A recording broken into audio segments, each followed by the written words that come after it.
Listen, man, I'm gonna just go ahead and get this off my chest, cause I've been get text messages and all kind of stuff all day. People want me to explain what my problem is with Floyd Mayweather Jr. Last night, Javante Davis had a big win. Badu Jack, James DeGale fought to a draw, which I thought was fair. You got two champions. Hey, look, to take a champion's belt from around his waist, you need to conquer that champion. Both of these guys are champions. They earned their belts.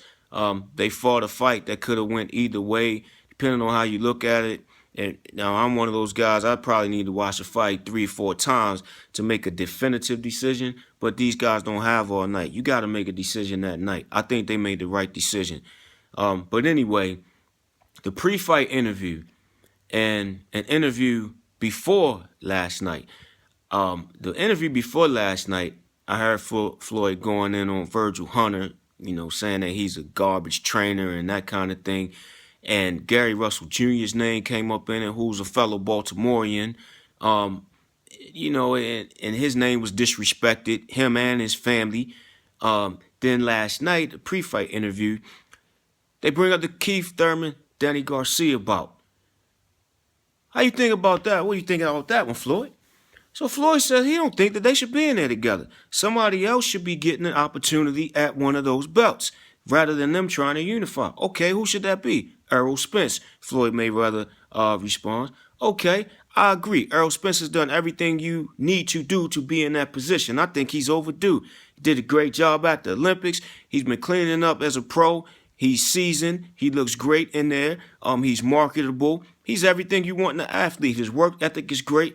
Give him a shot that he deserves. He needs to get that strap around his waist from somebody. I agree. Well, Floyd, if you're in bad guy promoter mode and you just running around trying to ruffle people's feathers and stuff and drum up publicity, I get that. But I keep hearing you talking about coming back to the sport as a competitor. That's completely different. I mean, what are you going to do, man? Are you a promoter and a fighter? What are you going to do? Some of the stuff we doing in boxing just don't make no sense. I could go on and on about some more stuff that's happening with these guys that's doing these various jobs and still boxes at the same time. I think it's counterproductive, but right now we're talking about Floyd Mayweather because some people want some answers from me on why I'm having a problem with him right now. Yeah, I used to think that Floyd was a cool person, and I do still, to this day, respect his craftsmanship and his work ethic as an athlete. But we're talking about something different right now. All right, if Errol Spence deserves a shot, he deserves the big money fight, and he deserves a shot at a title. Well, Floyd's not the champion anymore, but he still claims that he's the best, he's the fastest. He's still bragging about this stuff. Y'all see the interviews if you follow boxing. You see everybody interviewing him, and he's still, no matter who he's supposed to be promoting, he tends to always bring himself up in how he's the best. Okay, you the best, you still claiming to be the best, you still don't feel like you've gotten enough notoriety, so you still need to keep talking about yourself, and you're talking about coming back. Why are you bringing a previously knocked out MMA fighter into a sport that is not his sport to make your comeback with? Why is that a conversation? You know we talking about CONNOR McGregor. That's a freaking circus. It's a circus, Floyd. It's a money grab. It does nothing for the sport, nothing for the rich legacy of boxing. I watched Sugar Ray Leonard do an interview, and the interview struck me in so many different ways, where he talked about his boxing coming up as a kid, going to the Olympics, going pro, all the things he went through as a boxer. Man, the history of boxing is so rich. We don't need to be tainting it with garbage and clowning and cooning and foolery, all right? So here's where I am with that. Floyd, if you truly believe that Errol Spence deserves the big payday, he deserves the notoriety, he deserves to get that moment in the spotlight where he becomes the household name.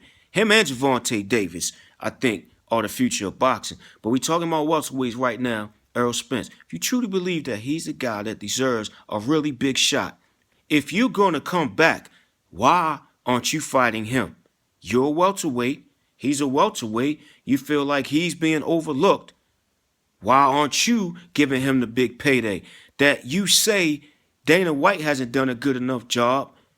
You want to give Conor McGregor the biggest payday of his life as a money grab for both of you.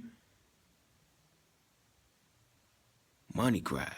That's what we talking about here. Money made, right? Money Mayweather. It's all about the money. What about the rich legacy of boxing? What about the best boxers fighting the best boxers? What about the best guys getting the opportunity to get the notoriety and the career boost that they need? You're a promoter, dude. You're a promoter. I get that. But you're also talking about being a competitor still. If you're going to be a competitor and you want to make a comeback and you say that this guy deserves the best shot, the next shot, why not give it to him? If you're going to come back, Floyd, fight Errol Spence. That's what I want to see. Since you said it, I was already thinking it. Since you said it, let's see you do that. That would be great. Floyd Mayweather Jr. versus Errol Spence. Can we get that?